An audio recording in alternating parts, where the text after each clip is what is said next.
So in the last video, we looked at Jewish religion and culture, the importance of stories as a way to illustrate fundamental moral values or the relationship between man and God.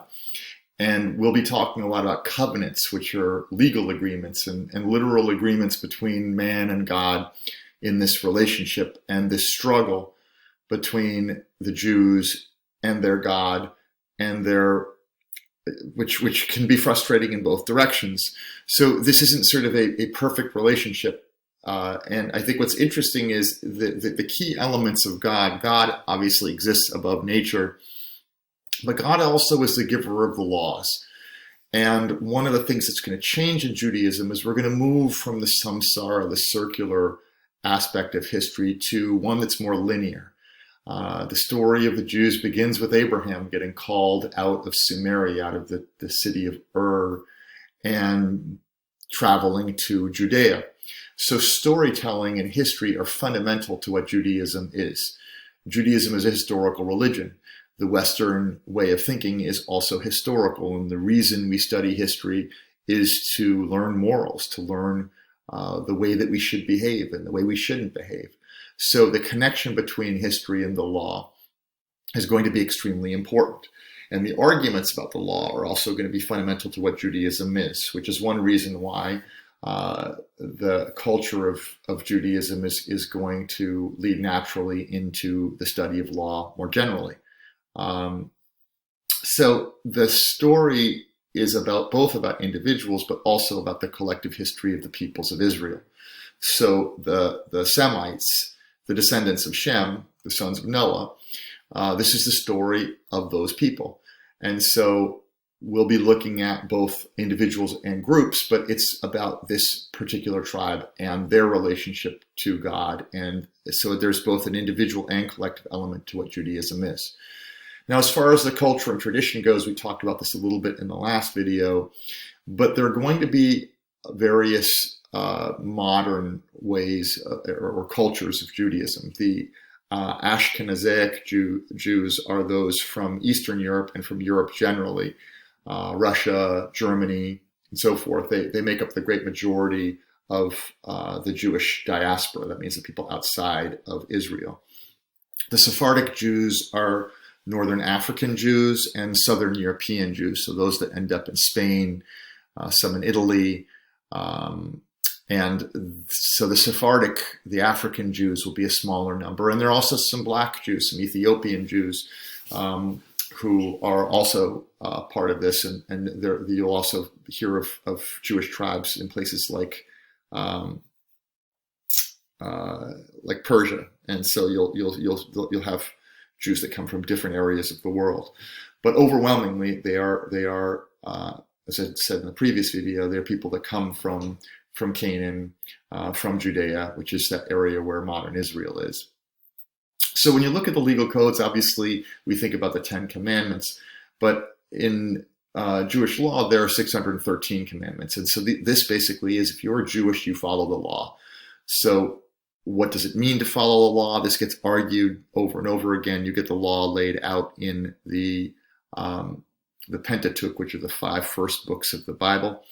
And they then get discussed in the Talmud, which is sort of the interpretation of those laws. So again, Jewish texts tend to be very doctrinal, heavily based on how the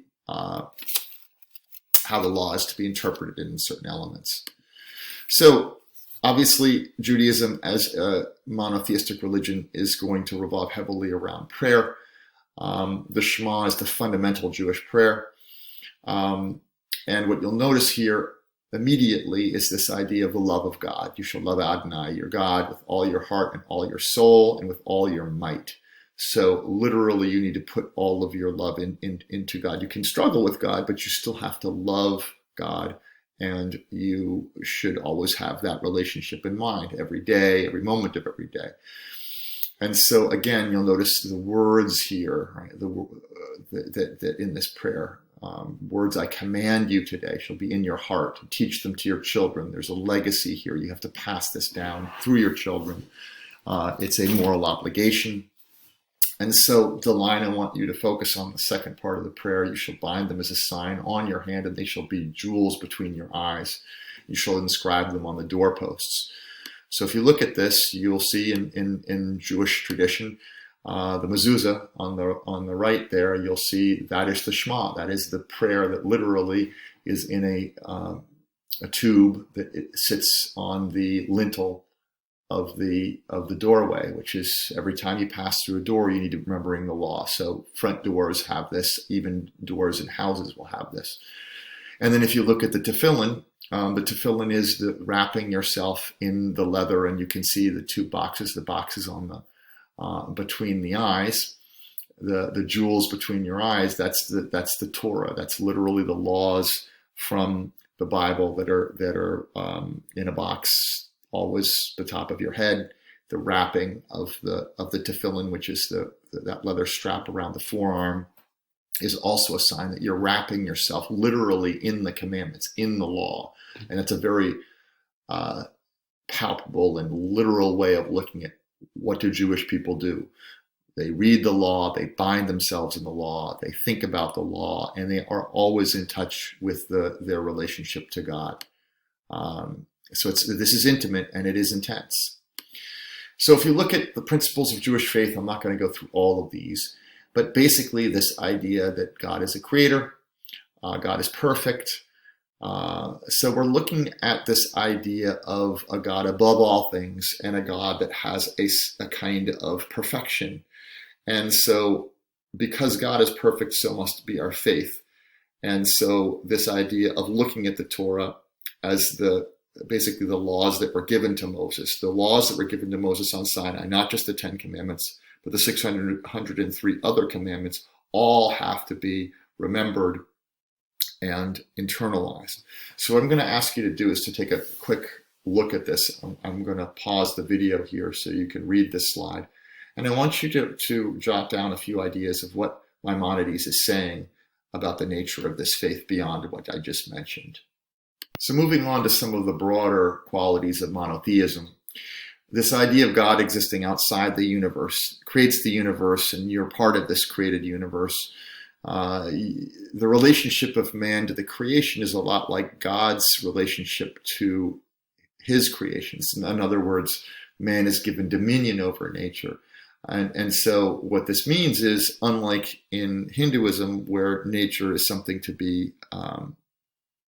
distrusted and the world around you is the source of Maya and illusion, the creation is a good creation. It's a moral creation.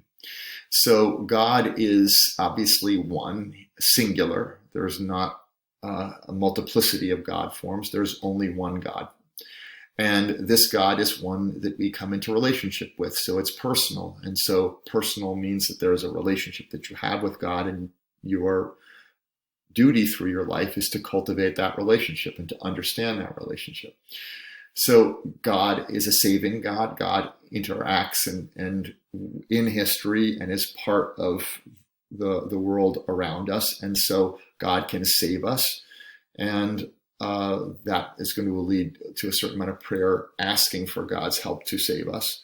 So the saving quality of God is going to be important.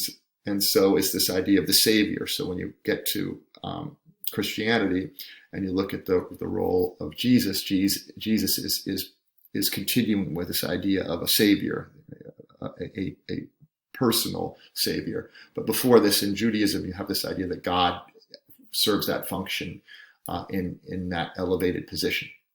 So God is faithful. God always remembers us. And so therefore, in order for our relationship to be reciprocal, we must also be faithful to God. And again, this idea of God being above everything, which I think is very important. And what does it all mean? It means that we're looking at a very different overarching theology than we saw in Hinduism.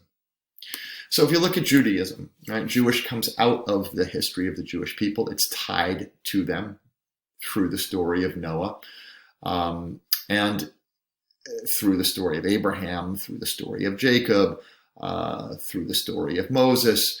And in many of these stories, there are covenants or agreements that get made between God and man. This starts all the way back with Adam and Eve. And each time we're going to see agreements that get made between man and God is going to make these covenants expecting man to remember them. So obviously we have to write these things down if we're going to remember them.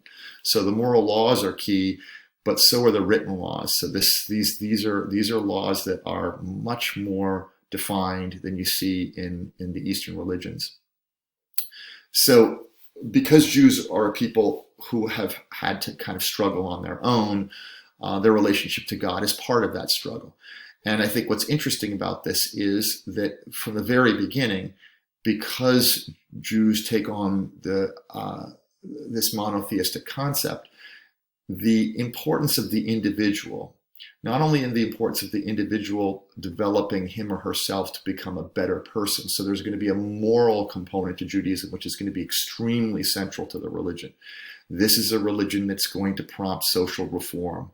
The prophets are always going to talk about how you can perfect the society around you.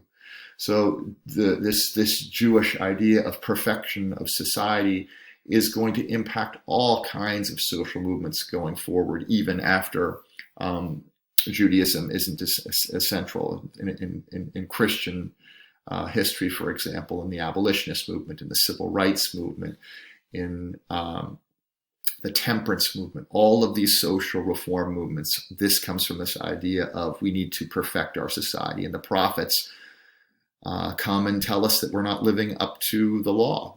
We have fallen away from this. This happens in the Old Testament and goes all the way through. This is what Jesus is doing too. We've forgotten the law. We have to bring the law back into society because that's how we remember how to be good and how to be complete. So the concept of time is linear.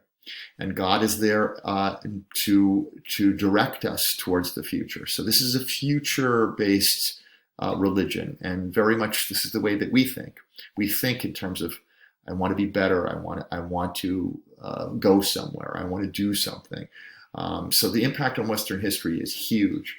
The idea of being given dominion over the creation means that man is going to be much more willing to do whatever they can to develop their societies. And so there's going to be both development in the form of material goods, and that's going to be more valued in Western societies, but so is moral perfection. So materialism and morality in the way that we think of it are the strong legacies of Judaism.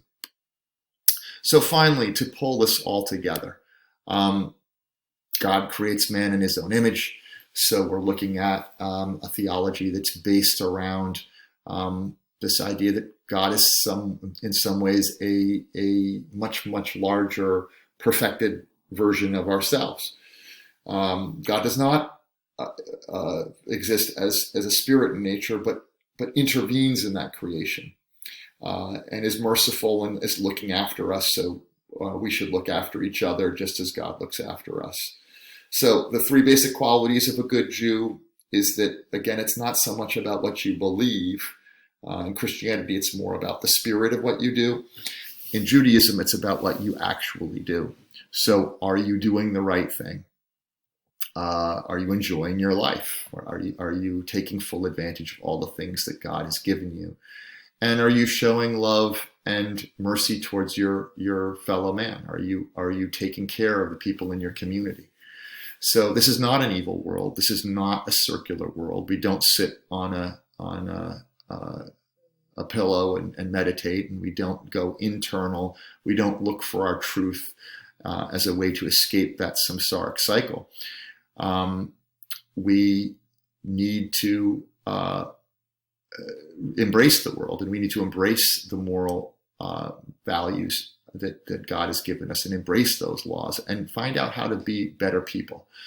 So for Judaism, this is about, ultimately, let's just summarize for a minute, the relationship to God, which will give you your moral direction, which will allow you to move forward and to improve. So self-improvement, improvement of the world around you, embrace of the world around you and the community in which you live. This is a world embracing religion.